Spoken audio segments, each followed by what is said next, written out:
ইত্যাদি অত্যন্ত অপরিহার্য যে সমস্ত পণ্য, তার যে সংকট, তার সাথে সমস্ত ধরনের নিত্য প্রয়োজনের একদিক থেকে আকাল, আরেক দিক থেকে আকাশ ছোঁয়া তার মূল্য। কেন, কি কারণে? অথচ আমাদের এদেশের মানুষ কাশ্মীর থেকে কন্যাকুমারী, কন্যাকুমারী থেকে আমাদের ত্রিপুরাজ্য, যেখানে আপনি যান, যেখানে আপনি চোখ ফেলেন, কি কৃষক, কি খেত মজুর, কি জুনিয়া, কে শ্রমিক অক্লান্ত ফসল ফলাচ্ছে, সাধ্যমতো উৎপাদন করছে, জমি থেকেও কারখানা থেকেও। কিন্তু সেই উৎপাদিত পণ্য মানুষের নাগালের মধ্যে আসছে না, অস্বাভাবিক মূল্যের জন্য সেটাকে ধরতে পারছে না। আর গত কয়েক মাসে এটা এমন পর্যায়ে চলে গেছে, আমাদের দেশের মাননীয় প্রধানমন্ত্রী নরেন্দ্র মোদী,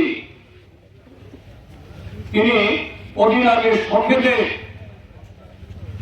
এদেশের মানুষের জন্য তিনি কারো কথা শুনেন না, তিনি শুধু বলেন মন কি বাত, অন্যের মনের কথা, দেশবাসীর কথা তিনি শুনেন না। জবরদস্তি করে যেখানে যেখানে বিজেপি রাজত্ব, সেখানে আপনাদের এই বর্ষনগর ব্লক এলাকা, এই সোনামুড়াতেও অনেক নিরীহ মানুষকে শুনতে বাধ্য করা হয়।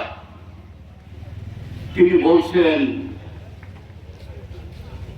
আগামী দিন আপনারা তেল কম খাবেন, সোনা কিনবেন না, বিদেশে যাবেন না,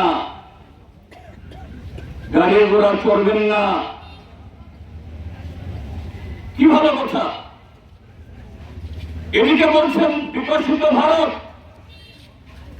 আত্মনির্ভর ভারত। ভারতবর্ষ এই পৃথিবীর মুখে শুধু চতুর্থ অর্থনীতি না, অর্থনীতির ক্ষেত্রে এই ভারত বিশ্বগুরু হয়ে গেছে। পৃথিবীর তাবর তাবর দেশের রাষ্ট্রপ্রধানরা নাকি আমাদের দেশের প্রধানমন্ত্রীর কাছ থেকে সলা নেন, পরামর্শ নেন কিভাবে এই দেশ একেবারে রকেট গতিতে করছে, যা আমাদের বাস্তব জীবনের অভিজ্ঞতায় আপনি চাষা, ভূষা, কৃষক, শ্রমিক, যুবক, তার সাথে সে অভিজ্ঞতা মোটে মেলে না। আর এই ক্ষেত্রে যেটা বললাম, এই গত কয়েক মাসে এটা কোন জায়গায় চলে যাচ্ছে, এটা কোথায় গিয়ে শেষ হবে, আমরা দেশের মানুষ আমরা কল্পনা করতে পারছি না।